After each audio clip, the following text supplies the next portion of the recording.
Olá, pessoal do sexto ano, tudo bem?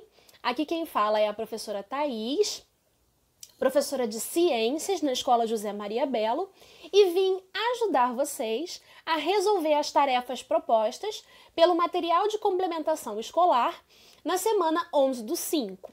Se vocês abrirem lá na página 23, vocês vão ver que o material ele continua falando sobre o Gnomon, que nós falamos na semana passada, né? No material da semana passada, ele propôs que nós usássemos o Gnomon, que era uma vareta fincada no chão, lembra? Para determinar os pontos cardeais a partir do Sol. Isso fazia parte de uma tarefa de localização espacial segundo os astros, né? Na verdade, é meio que voltando aos tempos antigos, porque era assim que as pessoas se localizavam antigamente, né? Semana passada nós nos localizamos no espaço e essa semana nós vamos usar para marcar as horas, construindo um relógio de sol. Esse relógio de sol, ele não é como os relógios modernos, né, que nós temos hoje em dia, que marcam horas, minutos e segundos. Esse relógio ele vai marcar só as horas, né? E ele vai funcionar a partir da projeção da sombra do Gnomon. Nessa imagem aí, que está no material de vocês, vocês conseguem entender mais ou menos como esse relógio funciona, como ele consegue marcar as horas, né, a partir da sombra do Sol. E a partir dessa questão que é interessantíssima, né, você usar o Sol para determinar as horas do dia, né? Lembrando que um relógio de sol ele só funciona nos momentos em que o Sol está aparecendo no céu, né? À noite ele não funciona. Então, as populações antigas conseguiam determinar que horas eram a partir da sombra que o Gnomon projetava no chão. Como isso acontece? Nós vimos na semana passada que conforme o Sol descreve o seu movimento aparente, né? Lembra, quem se move é a gente, é o nosso planeta, não o Sol. E por isso a gente vai chamar de movimento aparente, tá bem? Conforme ele produz, né, esse movimento aparente, ele vai modificando a sombra que o Gnomon produz no chão. O relógio de sol, ele vai se basear exatamente nisso.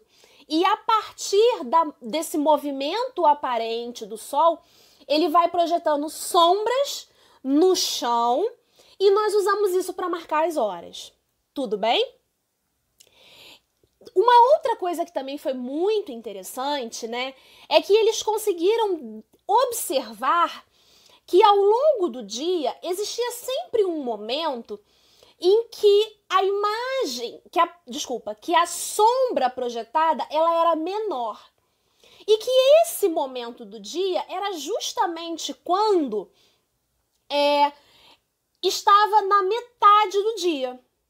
Tinha um determinado período de tempo para trás, né, que já tinha passado, e um determinado período de tempo que ainda faltava para o Sol se pôr. E esses dois períodos de tempo eram iguais. Por isso, eles determinaram que esse seria o meio-dia, porque era um ponto ali, né, na sombra do Gnomon, que sempre marcava a metade do dia. E a partir daí, nós temos a expressão meio-dia, que corresponde às 12 horas no início da tarde. Isso não é legal? Uma outra observação que os homens antigos faziam era que, quando eles começavam a medir ao longo de vários dias o meio-dia, esse meio-dia, a sombra que era projetada, ela era diferente. E que, ao longo dos dias mais frios, essa sombra do meio-dia, ela era maior do que nos dias mais quentes. e que passava um período, né, de frio com a sombra maior, depois vinham os dias mais quentes, a sombra diminuía, e novamente dias mais frios com a sombra maior. A partir daí, eles determinaram também as estações do ano. As estações do ano. No verão, a sombra do que o gnomon projetava era mais curta e no inverno ela era mais longa. E a partir daí, eles usam o relógio de sol e o gnomon não só para marcar as horas de luz durante um dia, mas também para marcar as estações do ano. E a partir daí, eles começam a cronometrar, né, ou tentar, não cronometrar exatamente, mas a acertar os momentos de plantio e de colheita com essas sombras projetadas pelo gnomon. Daí vem a observação das nossas estações do ano. E um terceiro momento, que também é interessantíssimo, é quando eles observam o ciclo, né? Inverno, verão e inverno. Ao final, ele via que, na verdade, era um ciclo, né? Quando ele observava já por muito tempo isso, obviamente não era uma marcação rápida, levou muito tempo, muitas gerações para que eles entendessem isso. Eles determinaram que o período de um inverno até o outro era um ano. Então, usando os relógios de sol, os homens antigos conseguiram determinar o meio-dia, conseguiram observar as estações do ano e conseguiram observar também a ocorrência de um ano. E agora você pode fazer isso também.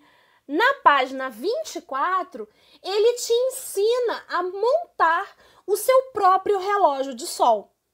Você vai precisar usar aí, segundo o material, um CD que você não use, que os seus pais não usem mais, seus responsáveis.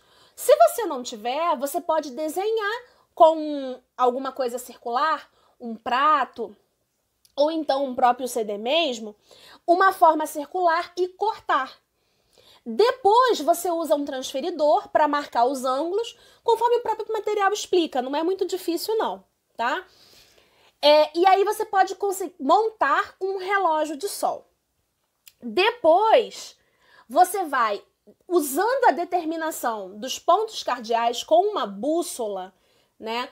Você vai colocar esse relógio do sol, né? Encaixar esse relógio de sol e a partir daí você pode começar a medir as horas no seu relógio. Obviamente, isso vai precisar de um dia de sol, né? Você não pode fazer isso num dia chuvoso porque não vai dar certo, né? Mas dias de sol são excelentes para a gente marcar essas horas. No material, na página 25, né? Nós temos 3 atividades, 2 perguntinhas e um relógio de sol, para a gente pintar, para ficar bem bonito. Vocês podem responder essas perguntas, né? Pintar esse relógio e brincar bastante com o seu relógio de sol. Tudo bem? O professor Fábio também vai falar um pouco sobre essa atividade, sobre como a medição do tempo foi importante no processo de transição entre a vida nômade, que era caminhando, coletando, se movendo por diversos lugares, e a vida sedentária, que é quando o homem começa a fazer plantações, começa a criar animais e a se fixar em um determinado local. Como a marcação de tempo é importante nesse aspecto, tá bem? Bom, continuem com seus estudos, continuem estudando, se mantenham em segurança, só saiam de casa se realmente for necessário. Quando saírem, usem máscara, lavem sempre as mãos, para que a gente possa para que vocês possam, né, assim como a gente também, manter a saúde e nós possamos nos rever em breve na sala de aula. Um beijo e tchau, tchau. Bons estudos!